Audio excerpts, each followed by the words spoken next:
Hey everybody, it's Brandon with Green IO AmeriCorps, and today we're going to be doing another kitchen repair video. Today we're going to be doing cast iron skillets and how to properly manage them after you're done cooking with them.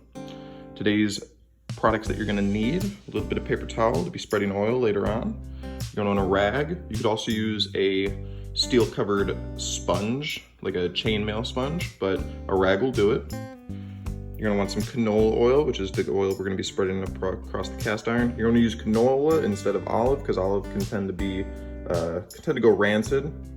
And you're also gonna want some kosher salt, which is gonna act as our abrasive today for our cleaning solution. And so, quick note before we do this, if you had just used your cast iron, this is the step that you wanna do right after you're done using your cast iron. You don't want your cast iron to cool too much. You don't want the residue that's already in it from when you cooked to become sticky, hard, or coagulate inside the pan, because then it makes cleaning a lot harder.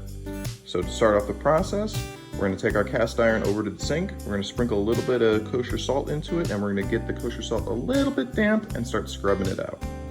Now that our cast iron's wet and we put a little kosher salt in it, we're gonna start to use our rag, and we're gonna try to take off as much of the stains and greases as we can.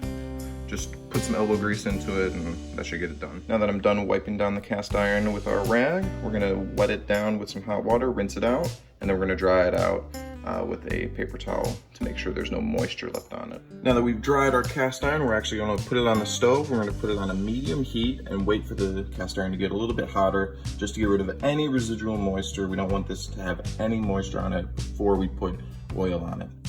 Now that the skillet's hot and dry, we're gonna take our canola oil and a little bit of paper towel, and you're gonna slowly spread it all around the pan. That includes the bottom side, and you're just gonna try to smoothly spread it around. After you're done spreading it, then you're gonna go back over with the paper towel again, and you're gonna try to get any residual oil spots. So you don't want too much oil, you just want a very light glaze.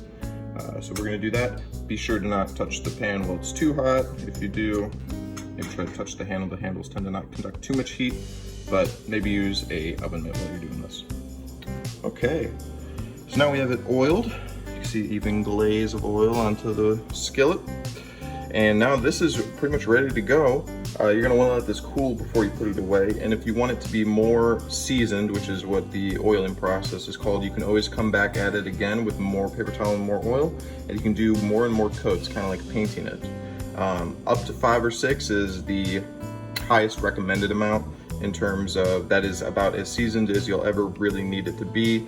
And at that point, it's also pretty much entirely a non-stick pan. But 1 to 2 will get the job done.